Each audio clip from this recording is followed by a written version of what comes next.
you're only getting price shoppers from your ads as a detailer or auto film shop owner, you have no one else to blame except for you. And now I understand that running Facebook ads as a detailer or auto film shop owner can be super annoying, especially if it's only filling your inbox with cheap leads who just want the lowest price. And one of the main reasons this could be happening to you is that your ads attract the wrong people due to having the wrong messaging in them. And this could be prompting Facebook's algorithm to find similar people because they are the only ones engaging with your ads to begin with. And now you get stuck in a loop of bad leads. One very popular example that I see all the time on pretty much most detailers and auto film shop owners whenever they try to run their own ads is that their ads focus on pricing and not value. Now, I have no problem if you choose to include a starting from price. You have to be a bit strategic with it. You don't really want to include a starting from price if the pricing of your services is already expensive. But having a starting from price really does filter out some low quality, low intent people. But you have to be careful because I've actually tried including starting from price, and it honestly depends from area to area. For some clients it does wonders and their ads are still performing up to this day, and for others just the whole campaign just flops. So you have to be careful with it, and you have to keep an eye on the data. But one very popular example could be ads focused on pricing and not value. So a popular example is running 30% off ceramic coating promos that scream cheap deal instead of quality, just as this ad, as you can see on the screen. The main highlight of this ad is 50% off, right? It doesn't showcase it doesn't showcase any value. It doesn't showcase the unit that their car is going to be treated in. It doesn't showcase the staff that are going to be working on their car. It doesn't necessarily showcase anything of value, right? The main highlight here is the pricing. It is 50% off. Now, if you want to attract Porsche owners, if you want to attract owners of, latest models, BMWs, Mercedes, whatever, they care about where their car is going to be. Now, this is a huge selling point. If you already have a very aesthetic unit, why don't you show it off more? Honestly, it's so simple. And so what ends up happening is that people who only care about price end up engaging with the ad. This is exactly where you're biting yourself in the tail, because the algorithm keeps optimizing toward more price-sensitive people. And you have to keep in mind that Facebook's only goal is to deliver what you optimize for. So it uses the data that you feed it, which you yourself attract through ad creatives, and it does not care.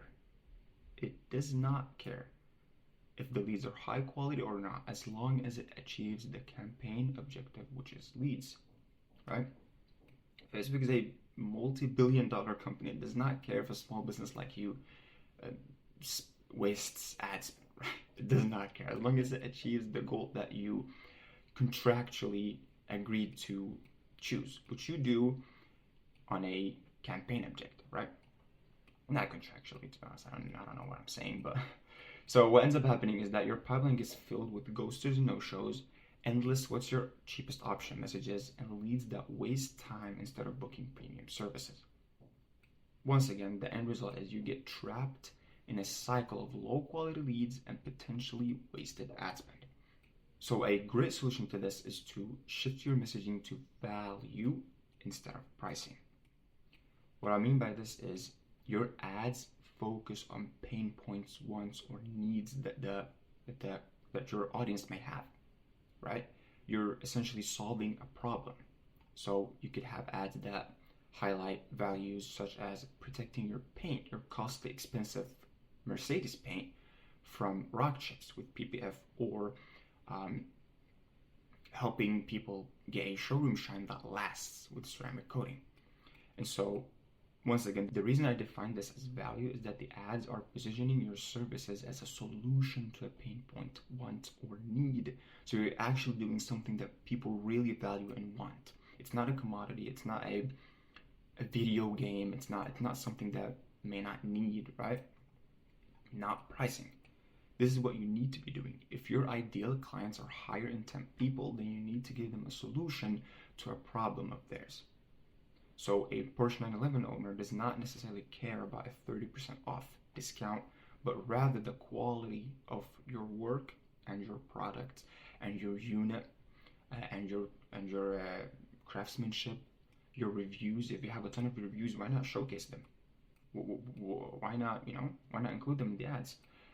So what ends up happening here is that more people who value quality, long-term protection of their expensive vehicles, or can relate to any pain points, wants, or needs that you have included in the ads, they end up engaging with the ad.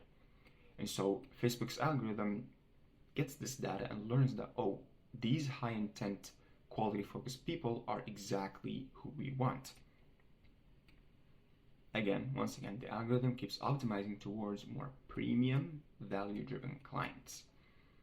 Your pipeline ends up filling with more clients willing to pay for quality, fewer price objections, and more booked premium jobs like PPF and ceramic coatings. And once again, the end result is you build a consistent flow of higher quality leads who actually want your services. But you have to keep in mind that this is just one of many ways to tackle the problem, but price shoppers will always exist. You have to analyze every part of your ads. You have to analyze the copy, you have to analyze the ad creator itself, you have to analyze the way you speak to people, you have to analyze if you've set up the metapixel correctly, you have to analyze a lot of things, guys. It's a bit of a headache, but once your messaging is dialed in, the next step would be qualification, which you can do through instant forms, or if you're using a landing page, you can do that through the form on there, and then sending the data back to Facebook through a metapixel. And even better would be to selectively send back only the cleanest data to improve results. This could be done through your CRM. For example, you could have a question in the form, and if depending on what people select on that question, depending on their answers, you can choose to send back that data or not. Right? So if you want me to send you a document that includes an example of how you can sort out your messaging a bit better, and maybe even this flowchart, subscribe and send me a DM on Instagram. I'll have that linked in the description.